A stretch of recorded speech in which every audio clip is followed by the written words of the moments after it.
So today I did want to address divorce and just talk specifically about raising children during this process and what that looks like in therapy.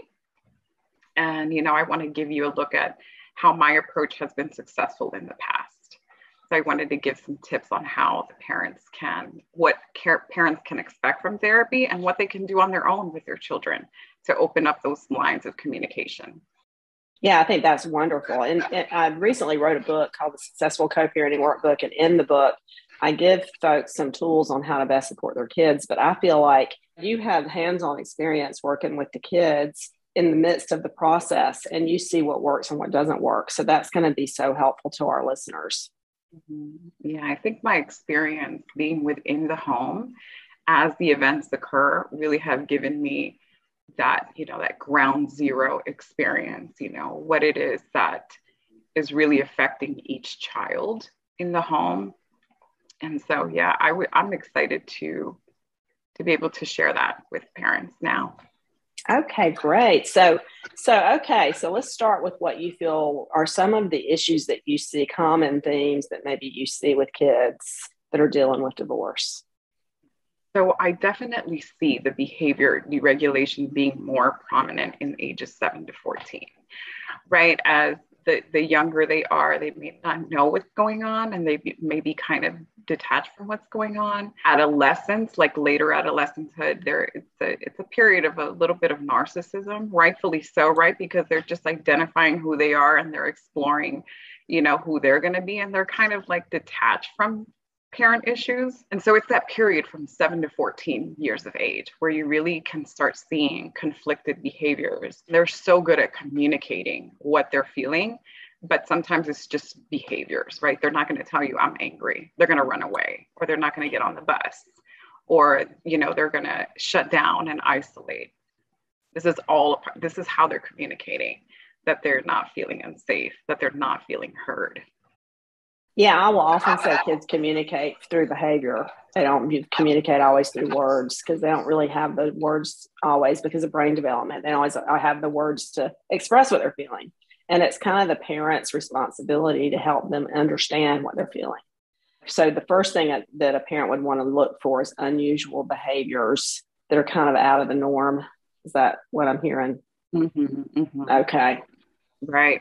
That's one of the main things that happen as communication breaks down. They spend a lot more time alone and they do start isolating, and there's personality changes. And so they're telling you what's going on without really telling you. Exactly. And I think so many parents react to that behavior without taking the time to understand what's underneath the behavior. So I kind of wanted to teach some of these skills, right, that I've picked up along the way. And one of the main skills that I use in my approach is the LUV approach. So that's the LUV, and it's an acronym, and it stands for listening, understanding, and validating the child. I love that. That's one of the things that we definitely start in therapy. We just start opening up those lines of communication, and how you do that is by listening, understanding, and validating what they're going through. The listening aspect of it involves quality time. So here the parent is working towards providing each child with their own quality time, right? So it's a day with each child where you're actively increasing that one-on-one time with them. The understanding portion, and you're working to anticipate their needs. So here you're learning each child's love language. Some children are so good at just being independent and they don't need that one-on-one time. Others crave it so much. And it really takes the parent sitting down and studying how to connect with each child and really just creating balance for their distress and what's going on with each child, because each child is taking these messages in differently. And a lot of parents give out the same messages to their children without realizing that every child is listening and receiving that message differently. Yeah, I think that's so important. It kind of helps build a secure base for each child that's unique for them. So I really like that approach, that individualized approach for each child, and carving out that one-on-one time with each child. Right. And then the last is validating, right? So here you're going to be using a lot of affirmations. And that's everything to a young child that's struggling with their own identity, and then compounded with family conflict on top of that. So I often use like the creative writing aspect in therapy with caregivers. So I have them write a letter to each child, and they are in these letters, they are really exploring and magnifying each child's strengths. Are they funny children? Are they adaptable? Are they attentive? Is your child big-hearted? Do they inspire you? Are they strong? And you really are amplifying their strengths.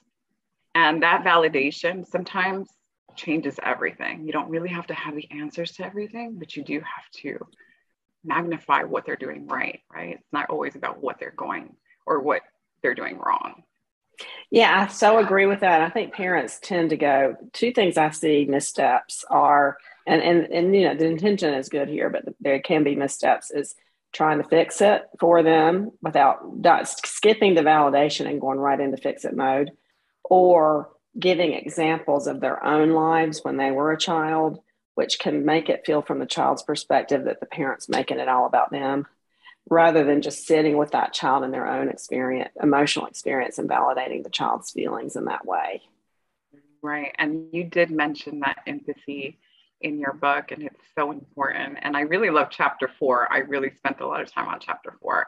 It just highlighted how you don't always have to have that, explanation, or you just have to sit with them and really, really just get granular about how they're processing everything. And that's easier said than done.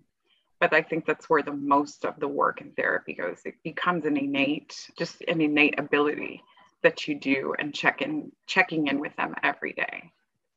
Yes. Yeah. So in terms of the timing, so you mentioned carving out one-on-one time with each child. And I'm thinking from the listeners, let's just say they have 4 kids. That's a lot of one-on-one time that they're having to carve out. So is that a daily thing, or is it like maybe one child a week, or a day of the week, or how do you suggest that a parent balance that with their other responsibilities? One of the main things I always try to stress to a parent is like, your children are going to cope with or without you, right?